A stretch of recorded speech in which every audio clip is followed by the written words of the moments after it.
What's going on, you guys? It's Alex, and in today's video I am just going to pretty quickly walk you guys through how to set up Google Ads for your pest control business. This is going to be a pest control Google Ads campaign. It'll work for any pest control service in any area, US, Canada, wherever.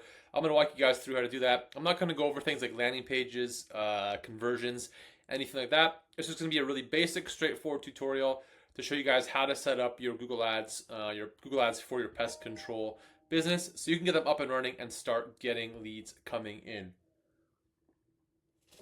And before I jump in, I just want to say if you need help with Google Ads for your pest control business, if you want someone to set it up for you, if you are too busy or you just want somebody that knows what they're doing to run your Google Ads for your pest control business, click the link below, book a call with me. I love talking to you guys. Anyways, let's just jump right into it. So for your pest control business, the first thing you want to do is just sign into Google Ads, ads.google.com, or just Google Ads. You'll find it.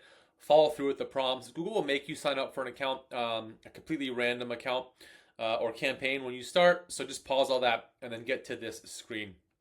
From here, you just want to click on New Campaign and then select a new campaign. Now, for the objective, we just want leads coming in. We don't want website traffic. We don't want local store visits. Just click on leads, right? Now, Google's going to ask you to use your conversion goals to improve your leads. Typically, you'll set up conversion goals, your conversions afterwards. And the conversions you're going to want to track are phone calls and form submissions, especially. There are secondary conversions you can track as well, but I won't get into that. And also, guys, do not spend money on Google Ads. Do not run ads unless you are tracking conversions as accurately as possible. So you want to track your phone calls and you want to track form submissions. Don't track the phone call button click. Don't track the submit form button click. Track the form submission, which you can do on GA4 or with Google Tag Manager, and then track the phone calls, which you can as well do with GA4, Google Tag Manager, or whatever call tracking software you're using. Click on continue, and now we just want search. If you have a higher budget, you can spend some of it on PMAX, but for most of you guys, search is going to be where you're at. And for all of these, I never select one. You can select one if you want. If you do select phone calls, it will limit what your account is able to see. So I recommend leaving it blank. Click continue. Campaign name. Let's go with pest control, and let's just choose a random city. Let's go with Dayton, Ohio.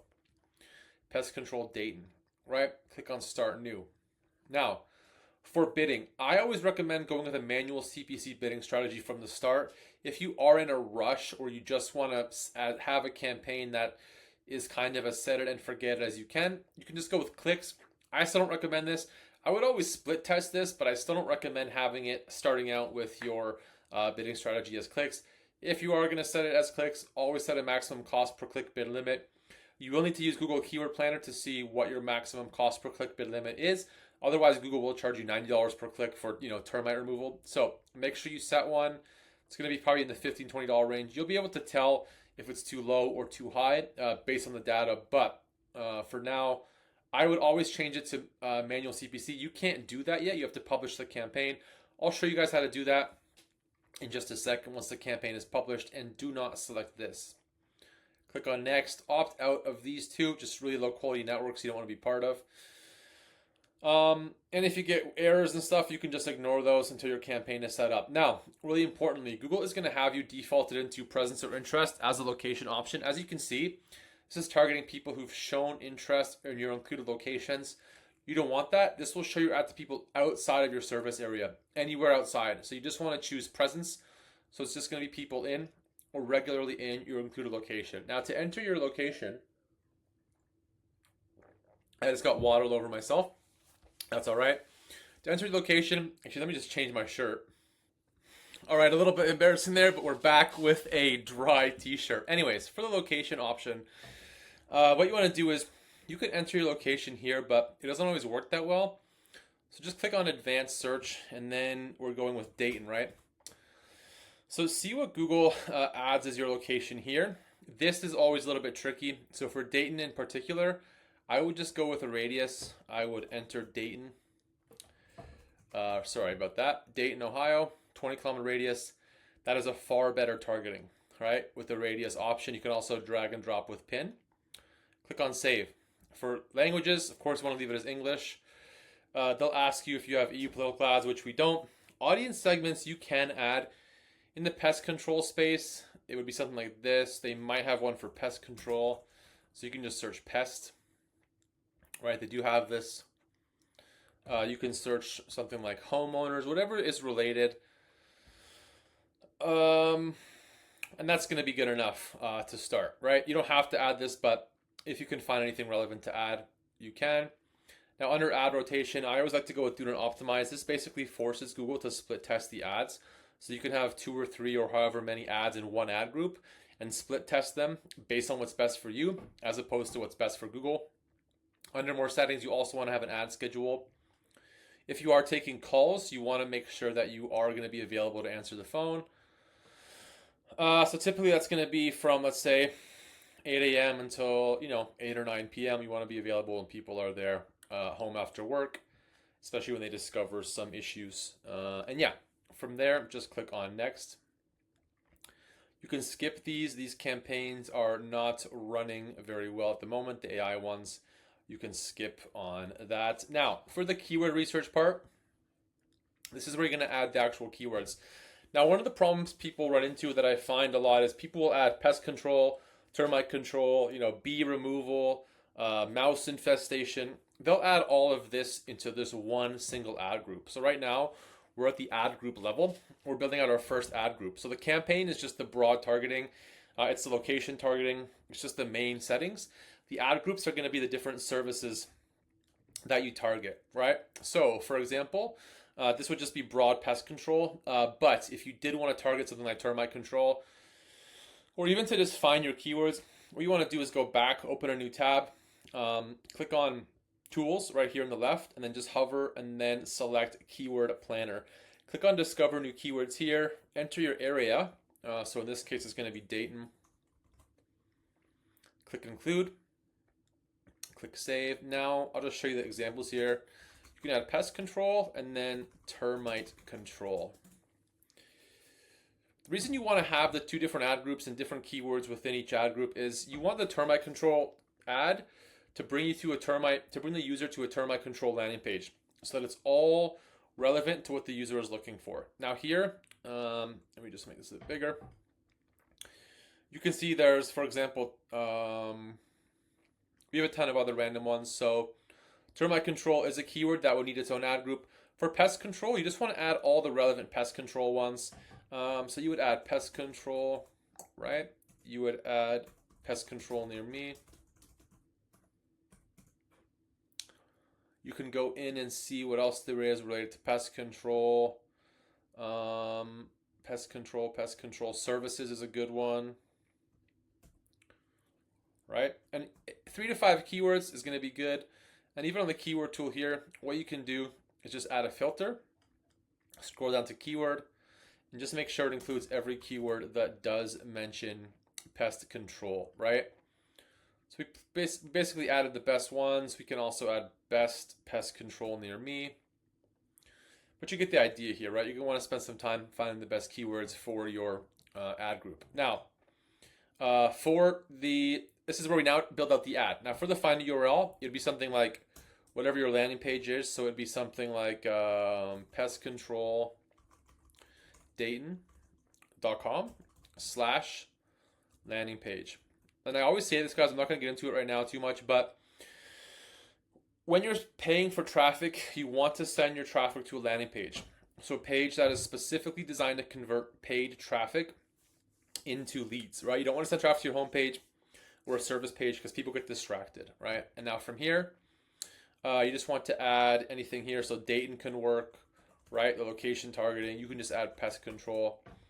Always go ahead and add your phone number here, right? So whatever your phone number is, make sure you go ahead and add that to the campaign. Let me just click apply there, move myself out of the way. 1 sec, guys, I got to sneeze. All right, so you got your phone number. Now for headlines, it doesn't have to be super difficult. And again, you will want to spend more time on this. So you just want to add pest control plus the location, right? So Dayton, right? You would add something like pest control near you. One of the mistakes people make is they add a headline as pest control near me, but that doesn't make sense in the context of an ad.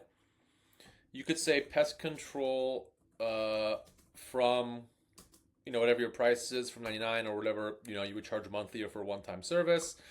Now, I'm not going to go ahead and add a bunch of headlines, but you can check your competitors. You can watch other videos of headlines to choose. But typically, you want to mention your location, your service, anything price related, and you want to include some calls to action, right? So, call or book online, something like same day service,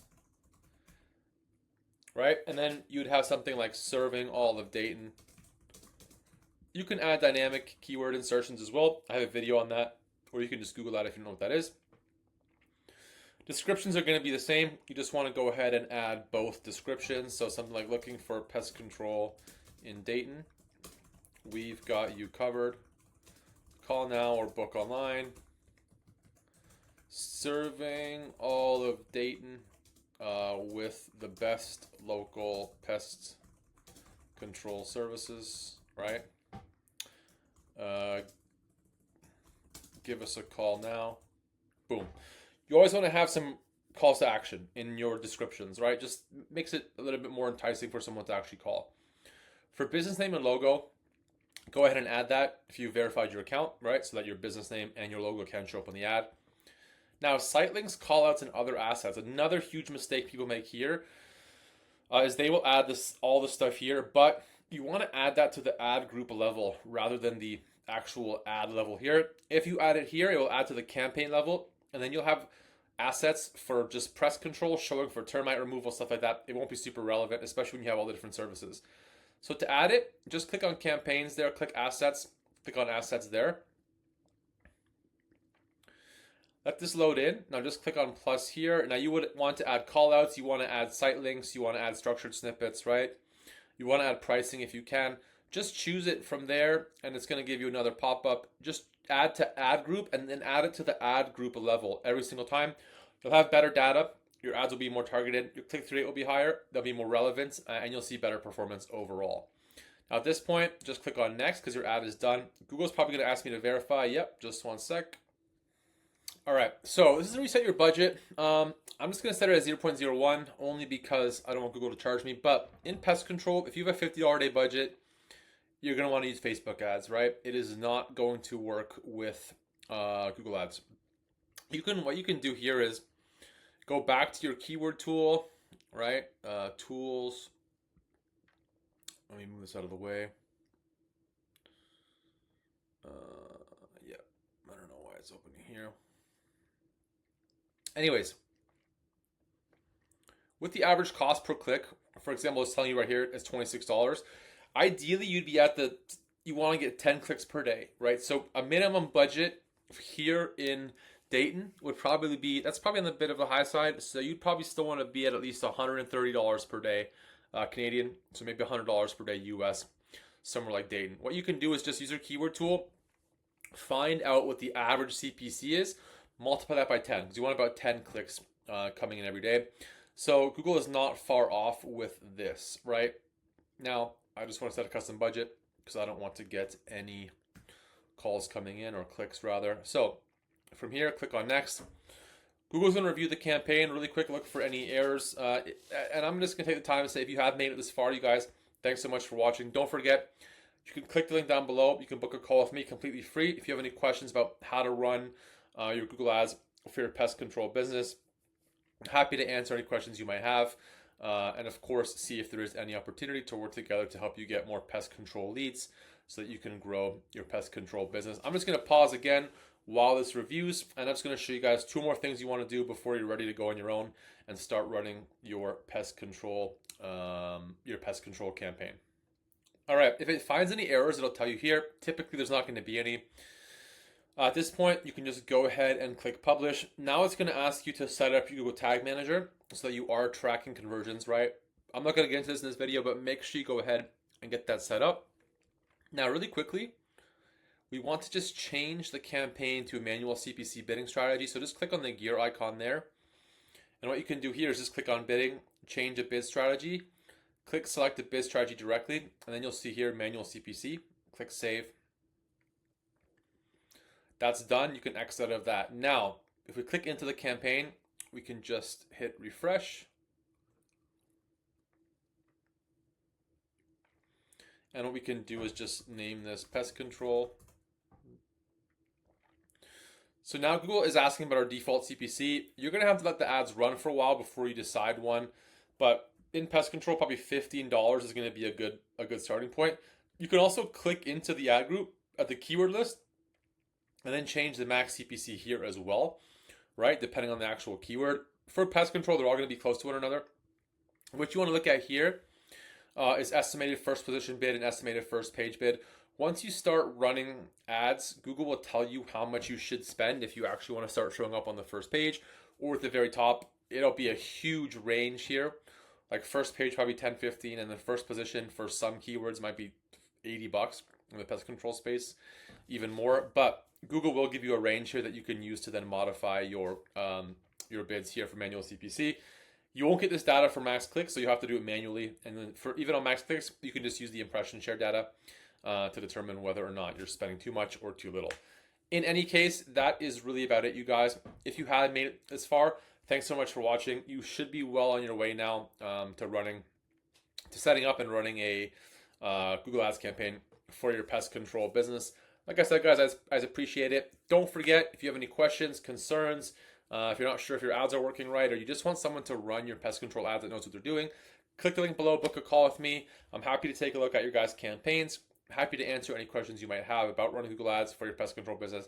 And of course, see if there's any opportunity to work together to help you get more leads and grow your business. As always, guys, thanks for watching, and we'll see you in the next video.